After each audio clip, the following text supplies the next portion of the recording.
کراچی میں بین الصوبائی اسمگلنگ کے خلاف کارروائی کے دوران کیماڑی پولیس نے بڑی کامیابی حاصل کرتے ہوئے 29 ارب 69 کروڑ ایرانی ریال اسمگل کرنے کی کوشش ناکام بنا دی ہے۔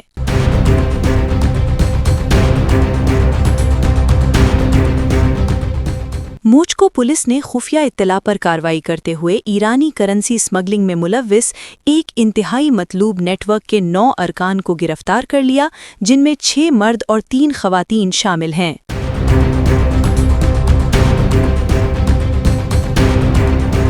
پولیس کے مطابق ملزمان 2 گاڑیوں میں سوار ہو کر بلوچستان سے کراچی پہنچے تھے، جن کی گاڑیوں کے نمبر AZC 922 اور AYC 169 بتائے گئے ہیں۔ گرفتاری کے دوران ملزمان کے قبضے سے 236 بنڈل ایرانی کرنسی برآمد کی گئی، جو مجموعی طور پر 29 ارب 69 کروڑ ایرانی ریال بنتی ہے۔ حراست میں لیے گئے ملزمان کی شناخت محمد اصغر، عبدالغفار، بی بی سہارا، گلسیمہ، بی بی افسانہ، تاج محمد، محمد نسیم، نعمت اللہ اور انار غل کے ناموں سے ہوئی ہے۔